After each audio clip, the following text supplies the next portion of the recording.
Eto na yun sila. Dati hindi pa to pila na Ricardo eh. Pang-apat na araw na to. Dati hindi pa to nagano sa akin, pero ngayon malapit na sila. Ayan yun. Alam na nila kakain na sila. Tapos ito din isa. Ito. Ewan ko nawala yung dalawa. Isa na lang kulang. 4, 6, 8. Ay, doon pala sa likod yung isa nanghihina. So, itong gagawin ko. Nadoble siguro ito ni mo ginjik.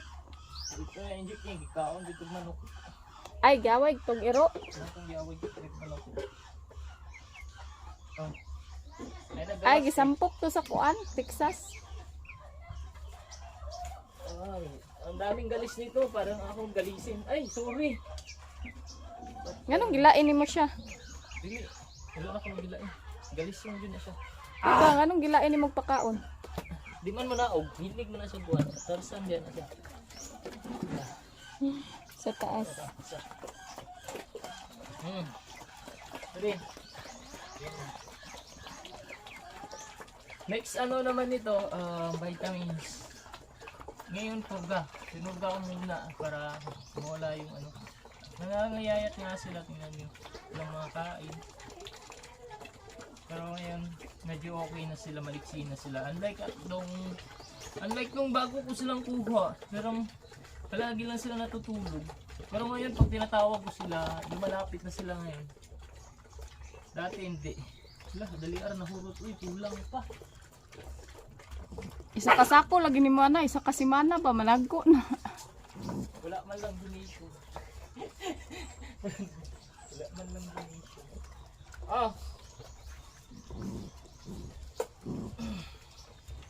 Dugay saging na lang imong pakaonan na. Mamunit ang kag stampil ko.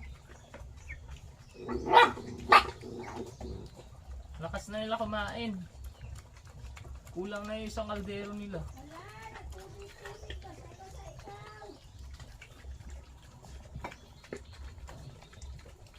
Luyag mga dagway. Sa susunod na araw 2 araw. Kasi ngayon malamig kasi. So sa susunod na araw, papaliguan ko na to sila. So ngayon hindi ko muna papaliguan kasi ang lamig kasi. Baka maano lang. Giginawin. Kayo sa siguro na ilang kagid. O sa ing.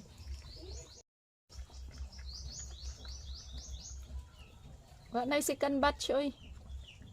Akong naong lang timan kay para magkitaan niyo sa kuha di ko ninyo aw-awon.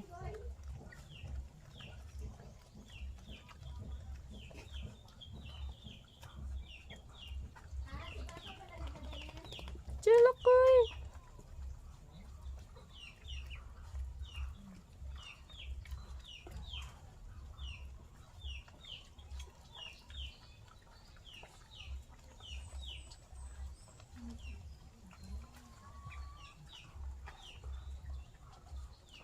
Busog na.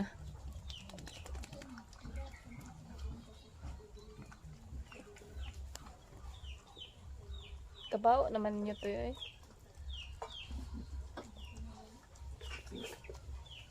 Mga mga iro nag-i-adapt guys.